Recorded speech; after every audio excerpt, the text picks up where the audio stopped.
나스닥 우리나라에 코스닥이 있다면 뉴스쇼에는 뉴스닥이 있습니다. 뉴스쇼 증권시장 뉴스닥 오늘도 두군 브라더스 나오셨어요. 민주당 전 부대변인 현근택 변호사, 국민의힘 전 비전전략실장 김그식 교수 어서 오십시오. 안녕하세요. 네, 안녕하세요. 이제 민주당은 경선 다 치러놓고 국민의힘 경선의 마지막 줄을 보는 기분 어떠십니까?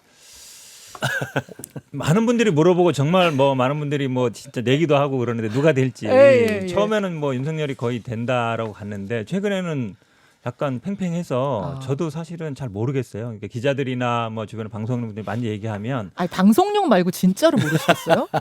그 내부는 잘 모르잖아요. 내부는 특히 이제 모르고. 아마 당내에서 저도 여러 군데 물어봤어요. 여연에서 당원 상대로 조사한 결과도 있다는 얘기도 돌고 그래서 여기저기 물어봤는데 잘 안 가르쳐 주더라고요. 왜냐하면 사실은 일반 여론조사는 거의 나왔잖아요. 맞죠. 근데 이제 당원 상대로 한 여론조사는 없었어요. 그러니까 국민의힘 지지자를 상대하는 여론조사는 있었는데 그렇죠. 참 제일 궁금한 게 당원 상대로 한 여론조사 결과인데 네. 그걸 이제 여연에서 했다는데 혹시 있으면 좀 얘기해 주시면 안 돼요? 다들 궁금해하던데. 궁금하네요. 당원을 상대, 그렇죠. 당 지지자 말고 당원을 그러니까 상대로. 여론조사는 이제 수요일 목요일 진행이 됩니다만 지금까지 온 추세가 있지 않습니까? 예. 혼전 양상이죠. 큰 차이가 없는 혼전 양상이고 선두가 엇바뀌면서 나오는 건데 중요한 건 당원이 50%인데 그래서 당원 대상으로 직접 한 여론조사는 없는데 제가 송파병 당협위원장을 맡고 있잖아요. 예.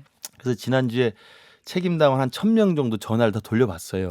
저희들 이제 당직자를 통해 가지고. 오더 내린 거 아닙니까? 그거? 아니 당직자를 통해서 투표하시라고 전화 물어본 거지. 투표 동의요? 그럼요. 투표 투표 동의. 동의. 오더로 후보 내리니까 동의 아니고. 책임당원 대해서 우리 당의 이 훌륭한 네. 경선에 꼭 참여해달라고 이제 투표 동료 그거는 전화를 가능하죠. 돌려봤는데 네. 분위기가 다 들리잖아요. 그렇죠. 그러면 1,000명 정도의 책임당원 중에서 냉정하게 이야기하면 윤석열 후보에 대한 그 긍정적인 입장을 말씀하시는 분과 홍준표 후보에 대해서 긍정적인 입장을 말씀하시는 분이 한 정확히 말씀드리면 50대 한 30?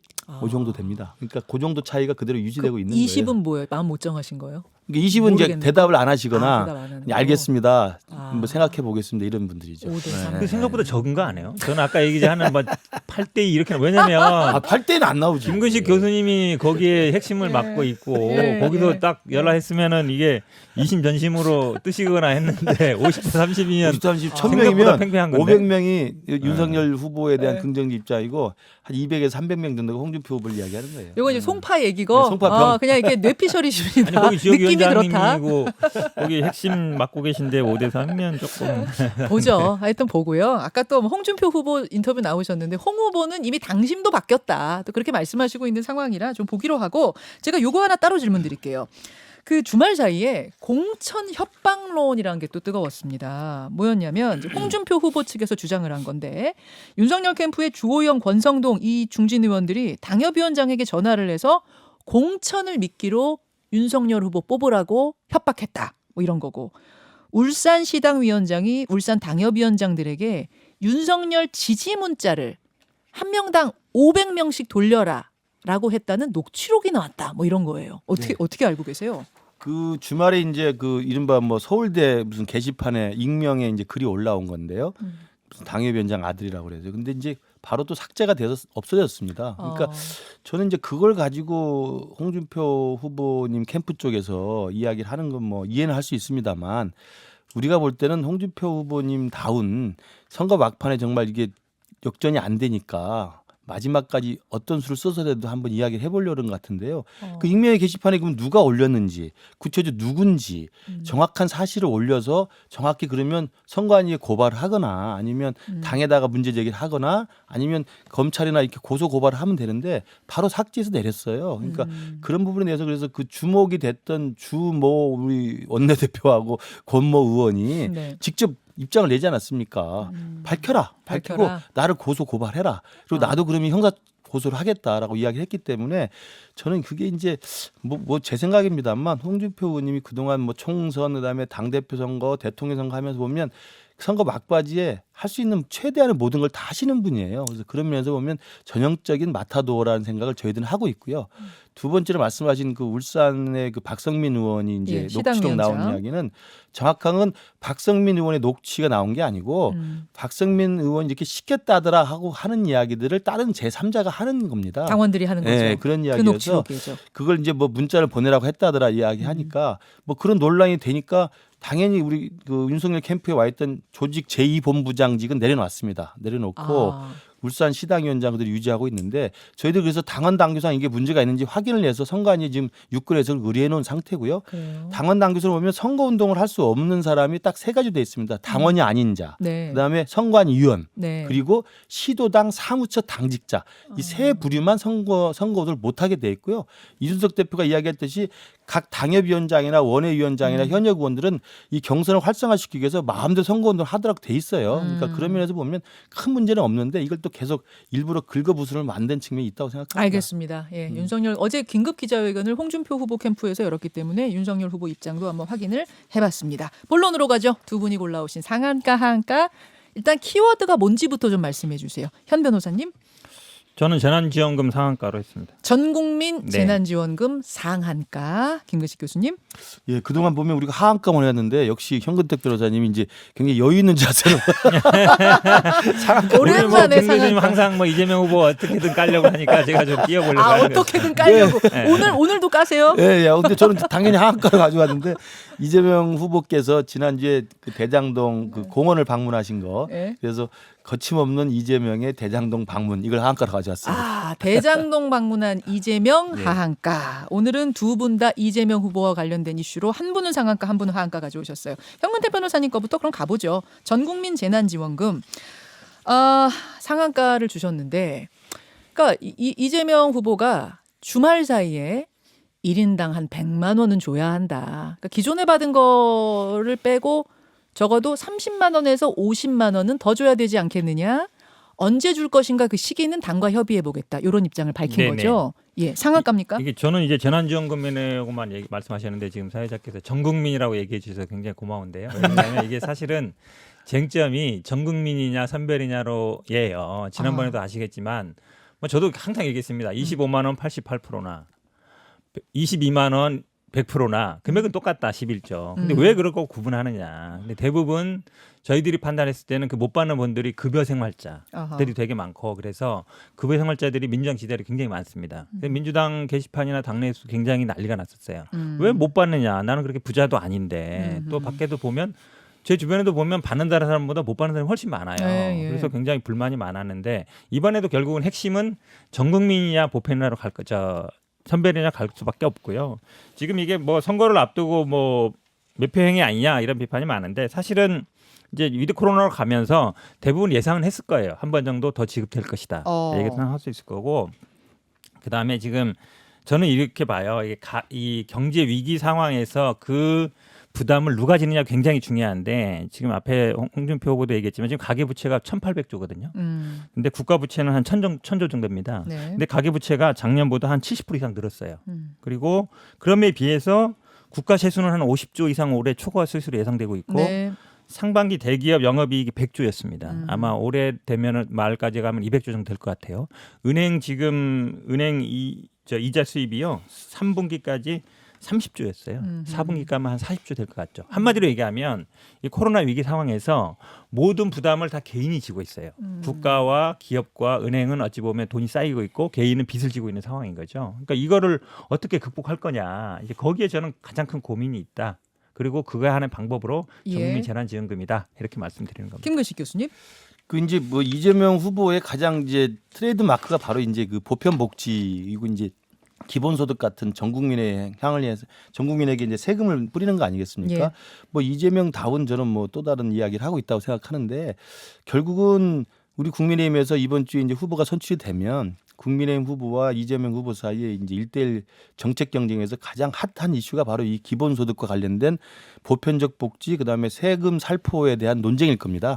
그런 논쟁을 아마 이재명 후보가 먼저 이제 시작을 한 것 같고요.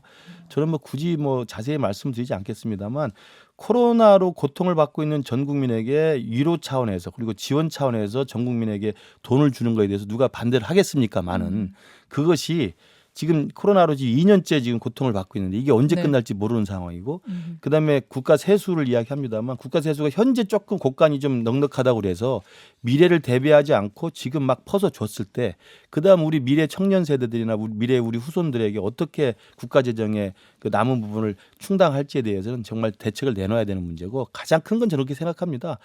이재명식의 이 보편적 복지라는 게 지난주에도 논란이 됐던 이른바 음식점 총량제 같은 게 있지 않습니까? 네네. 저는 이게 이제 이재명 후보의 전형적인 인식이라고 생각하는데 국가 만능론, 국가 선한론입니다. 그러니까 국가 만능론. 네, 그리고 국가는 항상 선하고 국가는 항상 만능이다라는 생각을 갖고 있는 것 같아요. 그게 근데 굉장히 위험한 생각일 수 있습니다. 특히 우리 대한민국 정도의 경제 규모의 세계 10위 정도의 경제를 가지고 있고 민간이 정말 활성화돼서 삼성, 현대, 기아 등 엄청난 예. 국제적인 경쟁을 갖고 있는 상황에서 국가가 할 수 있고 국가만이 모든 걸 선하게 할 수 있다는 생각을 가지면 굉장히 위험한 논리가 될 수 있어요. 지금 그럼 거기에 더해서 주말에 이재명 후보가 양육비에 관한 이슈도 던지지 않았습니까? 네. 뭐냐면 이혼을 했는데 전 배우자가 양육비를 지급하지 않을 경우에 국가가 먼저 대신 그렇죠. 지급을 해주고 구상권을 청구한다. 그렇죠. 여기에 대해서는 어떻게 생각하세요? 그것도 마찬가지니까 생각이라고 봐요. 그러니까 국가는 항상 선하다. 그리고 이재명 후보가 대장동 게이트도 항상 하는 게 뭡니까? 민간은 악마다는 거 아니겠습니까?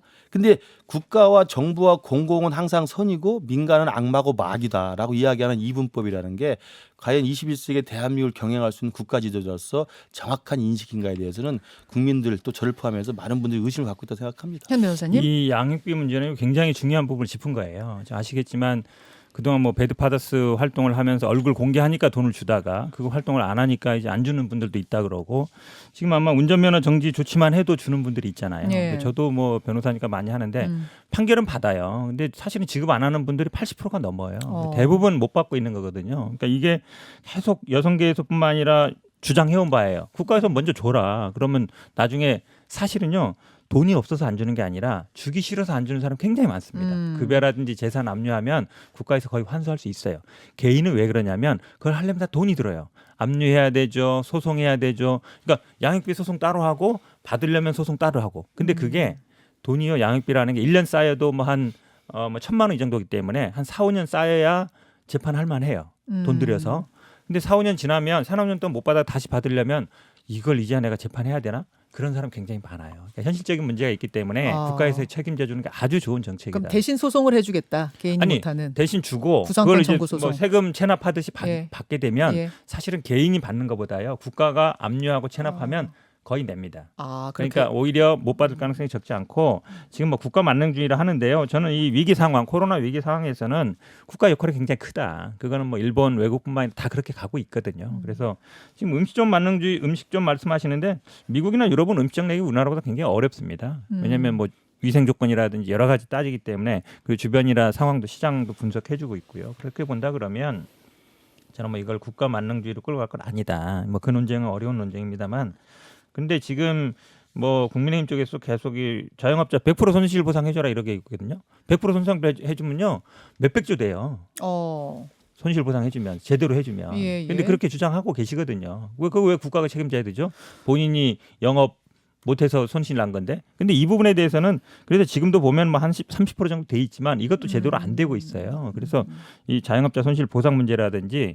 그다음에 국민들의 재난지원금 문제는 제가 보기엔 나올 수밖에 없는 문제다. 그러니까 이게 자영업자 손실 전액 보상을 차라리 하는 게 낫다고 하는 것은 선별적으로 해라 예, 그 지금 말씀이신 거예요? 선별적으로 전액해라는 가장 어렵고 고통받는 계층에게 취약계층한테 정말 집중적으로 우리들이 국가 차원에서 도움을 줄 게 있으면 하는 것이지 이재명 지사가 말씀하시는 것처럼 전 국민에게 똑같이 헬리콥터 머니라고 그러잖아요. 헬리콥터라 돈 뿌리듯이 살포해서 주는 것은 국가 재정도 그렇고 국민 경제도 그렇고 전체적으로 맞지 않다는 거고. 그러니까 오히려 다시 또 재난지원금 전국민 보편복지를 꾸릴 거면은 말씀하신 것처럼 지금 소상공인과 자영업자가 코로나 때문에 2년 동안 정부의 방역 수칙을 위해서 가장 희생된 분들이잖아요. 영업 제한하고 다 모이지 않고 예, 집합금지 명령 다 받아들이고 네. 정말 월세도 못 내가지고 고통받는 그분들한테 그러면 집중적으로 주자는 거죠. 그러니까 취약계층한테 두텁게 주어서 그분들한테 국가가 책임질 게 있으면 책임주는 거 좋은데 국가가 모든 게 할 수 있다고 생각해서 보편복지를 뿌리면 이게 당연히 이제 매표 논쟁으로 나갈 수밖에 없는 거예요. 그러니까 현 변호사께서 이재명 지사 좀 설득 좀 해주세요. 제가 보기엔요 자영업자만 힘든 게 아니에요. 자영업자 아닌 분들도 고통받는 분들이 많거든요. 그거를 선별하는 게 어렵기 때문에 가는 거라서 저는 그거를 양자택일의 문제는 아니다. 이게 이제 재난지원금 최대 50만 원 더 주겠다. 1인당입니다, 여러분. 1인당 50만 원을 더 주는 쪽으로 만약 결정이 되면 시기가 이제 굉장히 중요해질 것 같아요. 그렇죠. 대선이 3월인데 3월 직전에 준다 하면은 이게 야권에서 가만히 있지 않을 것 같은데 네. 어떻게 생각하세요? 시기 어떻게 보세요? 제가 보기엔 국민의힘이 빨리 그 추경에 동의해주면 돼요. 그래서 올해 내 지급될 수 있게 내년 선거 영향이 없으려고 한다면 아하. 왜 그러냐면 이게 이제 정기 예산에 포함되면은 올해 절대 지급이 안 돼요. 예. 내년으로 넘어갈 수밖에 예, 없잖아요. 예. 올해 예산 서서 그럼 이제 선거 영향 없으려면 빨리 지금 추경 편성해가지고 올해 11월, 12월에 지급하면 됩니다. 내년에 그러니까 영향이 없게. 자영업자 전액 손실 보상을 한다면 저희들이 추경에 동의하겠지만 왜냐하면 가장 고통받는 취약계층에 두텁게 우리가 지원하는 거니까 특수한 경우니까 예. 그러나 전 국민에게 헬리콥터 머니 뿌리는 것을 우리가 할 수 없기 때문에 현 변호사 말씀대로 지금 이재명 지사가 어제 전국민 재난지원금 추가로 해야 된다는 이야기 했을 때 잘 아시잖아요. 민주당도 굉장히 당혹스러워요. 민주당도 왜냐하면 지금 당안의 정기국회 분위기. 이제 곧 시작되고 예산 심의해야 되는데 예. 이거 뭐지? 대통령 후보가 하니까 이거 무시할 수도 없고 그러나 이제 제가 민주당 입장에서 보기에는요. 굉장히 곤혹스럽죠. 국민의힘이 반대할수록 선거 직전에 지급될 가능성이 많아져요. 2월, 3월로 늦어지니까. 아, 늦어지니까. 그렇죠. 빨리 아니, 찬성할수록 빨리 지급되겠죠. 1인당 50만 원이면 4인 가족 200만 원이에요. 그 그렇죠. 대단한 한 겁니다. 25조 정도 엄청 되는 커요. 거죠. 제가 볼 때 지금 곡간 다 털어서 내년 다 쓰고 그 다음에 우리 자식들, 청년들, 미래 세대들 어떻게 될지 모르겠다는 생각을 하는 거고 그러니까 이재명 지사가 그 이야기를 하는 것은 많은 사람이 생각할 때 당신이 대통령 후보니까 대통령 후보로서 표를 얻기 위해서 일단 있는 곳간 다 털자. 아니 근데 라는 식의 의심을 할 수밖에 없는 거예요. 그럼에도 불구하고 일단 돈을 받으면 일단 내 돈이 되면 사람들이 좋아할 수밖에 없거든요. 그게 그게 그렇다 보면 털어먹는다. 그래서 표에 그게, 영향을 그게 주지 않. 파퓰리즘이라는 겁니다. 복권 털어먹는다 얘기하시는데요. 올해 초과 세수가 한 50 정도 될 겁니다. 그러니까 그 국가이죠. 지금 GDP 대비 채무 비율이요 올라가다가 한 47%까지 올랐다가 좀 떨어지고 있어요. 46%, 뭐 8% 요 밑에 떨어지고 있어서 사실은 국간을 털어먹는 게 아니고요. 국가랑 나라하고 대기업 은행은 돈이 쌓이고 있어요. 개인들은 빚을 더 늘어나고 있고 빚이 계속 지금 아까 말씀드렸잖아요. 70% 이상 늘었다고. 이 상황은 사실은 누가 봐도 비정상이에요. 왜 이 위기 상황에서 모든 책임을 다 개인이 져야 되는 말이죠. 알겠습니다. 아마 이 이야기가 상당히 뜨거울 것 같습니다. 이재명 후보가 던진 이 재난지원금 1인당 50만 원에 대한 여러분 입장을 보내주십시오. 김근식 교수의 하한가로 가죠.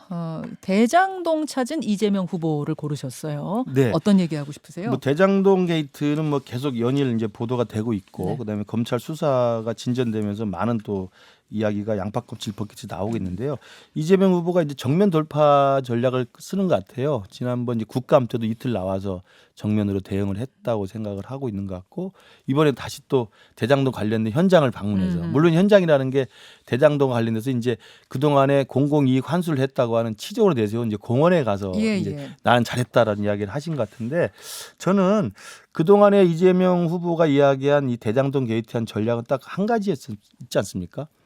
선한 설계는 내가 했다. 그러나 악한 설계는 나는 모르겠다라는 걸로 이제 분리를 냈습니다. 그래서 선한 설계 대표지인 공원에 가서 나는 이렇게 해서 5,500억 이상을 환수했다는 이야기를 하시는 것 같은데 국민들은 다 보고 있고요. 그다음에 뭐 현 변호사 아시겠지만 그 국감을 다 끝난 상황에서도 여론조사 해보면 이재명 지사가 실제로 대장동 게이트의 핵심 의혹의 중심에 있다는 게 과반수 이상이 나오고 있고 특검을 해야 된다는 의견이 과반수 이상이 나오고 있습니다. 그리고 국정감사 끝나고서도 이재명 지사가 의혹이 풀렸다고 생각하는 사람보다 의혹이 풀리지 않았다는 국민이 여론이 과반수를 넘고 있습니다. 그래서 그런 부분들이 이재명 지사께서는 앞으로 이제 후보가 된 이후에도 끊임없이 시달릴 수밖에 없는 의혹인데 저는 그 정면 돌파라는 것이 어떻게 성공할지 모르겠지만 저는 검찰 수사의 진전 속도 그리고 청와대와 여권 내부의 이제 시선들을 좀 종합적으로 고려해 볼 때는 이게 어디로 향할지는 이재명 지사 본인도 그다음에 검찰도 청와대도 잘 모르지 않을까. 그래서 저는 조금 더 솔직하게 이재명 지사가 특검을 수용해서 있는 그대로 명명백백하게 밝히고 아까 현 변호사 말씀하신 것처럼 추경으로 빨리 해서 돈 푸는 게 낫듯이 이재명 지사도 특검 받아서 대전 나오기 전에 빨리 푸시고 나가는 게 훨씬 더 빨리 훌륭하다고 터지는 게 생각합니다. 낫다. 예. 찬성하실 것처럼 말씀하시네. 고맙고요. 사실은 이제 대장동 현장 하니까 많은 언론들이 대장동 가신지 아시는 분들이 많아요. 대장동은 분당구 대장동이고 그렇죠. 네. 성남시 찾아간 공원은 수정구 신흥동입니다. 예, 사실은 예. 그래서 오히려 성남 구시가지 공원 찾아갔다 하는 게 맞는 거고 신흥공원 이렇게 보면 맞는데요. 성남을 가보신 분들은 다 알아요. 공원 하나 없고 굉장히 밀집돼 있고 그 주차 시설이 굉장히 열악합니다. 주거 환경이 굉장히 안 좋은데요. 여기도 원래는 뭐 아파트 아니라든 뭐 아파트 공장을 진짜 이 얘기 많았던데 그걸 결국 사가지고 공원을 만든 거거든요.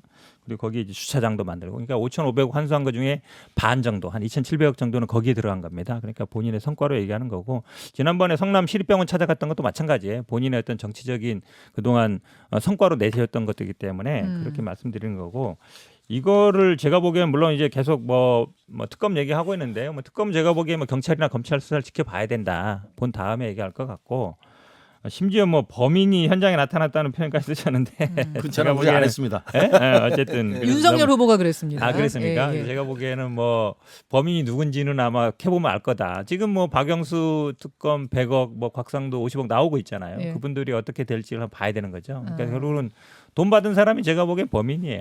그러면 제가 이야기를 조금 좁혀볼게요. 지난주에 뭐 가장 뜨거웠던 이슈가 황무성 녹취록 아니었습니까? 그렇죠. 황무성 그 당시 성남도시개발공사 사장이 자신이 그 당시 유한기 본부장, 그 당시 본부장이죠. 유한기 본부장으로부터 사퇴를 압박받았다 해서 40분짜리 녹취록을 공개했는데 여기 보면은 시장님 명의다 이런 이야기가 나오고 정 실장의 이제 뜻이라는 이런 이야기가 나와서 결국은 황무성 사장 눈에 까시 황무성 사장을 쫓아내고 이 화천대유한테 이권을 주려고 특혜를 주려고 했던 거 아니냐 이제 요런 의심인 거예요. 김근식 교수님. 저도 그 이야기를 하려고 했는데요. 그러니까 그 이번에 나온 황무성 사장의 녹취록이 이제 결정적인 증거 중에 또 하나라고 볼 수 있는데 물론 이재명 기사는 나는 몰랐다라고 예. 이야기를 하시지만 제일 중요한 건 이 수천억의 민간 소수 특혜자들에게 수천억의 초과 이익을 준 설계를 누가 했느냐의 문제지 않습니까? 근데 지금까지는 이걸 유동규가 알아서 했고 난 모른다라는 것이고 유동규가 정말 내가 예상했지 못하게 나쁜 짓을 했다더라 이렇게 예. 손절을 하는 건데 지금 나오는 거 보십시오. 유동규가 나와서 또는 황무성 사장한테 유한기 본부장이 가서 이게 정진상 실장의 뜻이고 시장님의 뜻이라고 이야기하면서 사퇴하라고 압박을 하지 않습니까? 예. 사퇴한 다음 그 시점이 바로 공모지침서가 새로 나가는 시점이고 그리고 화천대유라는 회사가 설립된 시점입니다. 예. 그 시점에서 그러면 나와가지고 시장님 뜻이고 이게 정진상 실장의 뜻이니까 빨리 사표를 내시라고 압박을 했다면 그게 누가 이 설계를 했다는 것인지 드러나지 않겠습니까? 자, 현 변호사님 네. 어떻게 생각하세요? 이게 이제 녹취록을 했을 때 저는 뭐 재판을 많이 하니까요. 녹취록 관련 재판할 때 이런 일이 굉장히 많습니다. 그러니까 특정 시점에 녹취된 부분만 팩트로 그것만 굉장히 중요한 사실로 여기면 이런 일이 벌어져요. 왜 그러냐면 이제 두 가지 사실인데 하나는 말씀하시는데 이분이 사실은 공모지침은 사인 본인이 했습니다. 네. 그 다음에 나간 거예요. 그러다 보니까 심지어 뭐 이 표지가리 했다 이런 얘기도 나오는데 예, 예. 요즘 뭐 종이로 결제 안 합니다. 다 전자로 하기 때문에 표지가리가 불가능하고요. 그러니까 본인이 어쨌든 사인하고 공모가 나간 거예요. 그 다음에 사퇴한 거죠. 네. 그 다음에 이 녹취록 얘기 나오니까 그 다음에 이 유한기 본부장 얘기가 나오잖아요. 유한기 본부장이 어떤 사이냐면 이 황무성 사장하고 같은 회사에서 같이 근무하던 사이예요. 건설회사. 건설에 예. 근무하던 사이고 본인이 또 공모하라고 했고. 그럼 이 당시에 지금 다 나온 것처럼 이미 이제 3억 5천 정도 사기 혐의로 수사를 받고 있었고 그때 이미 사장 응모했고 들어온 다음에 사장 된 다음에 기소가 됐단 말이죠. 예. 기소돼서 이 재판을 4번이나 출석했다는 네, 거잖아요. 개인 비리로. 개인 예, 비리로. 예. 물론 나중에 일부 무죄가 되긴 했습니다만 예, 예. 어쨌든 집행유예를 받았거든요. 그러면 사실은 법적으로는 집행유예 판결이 확정되고 나서 나가는 게 맞아요.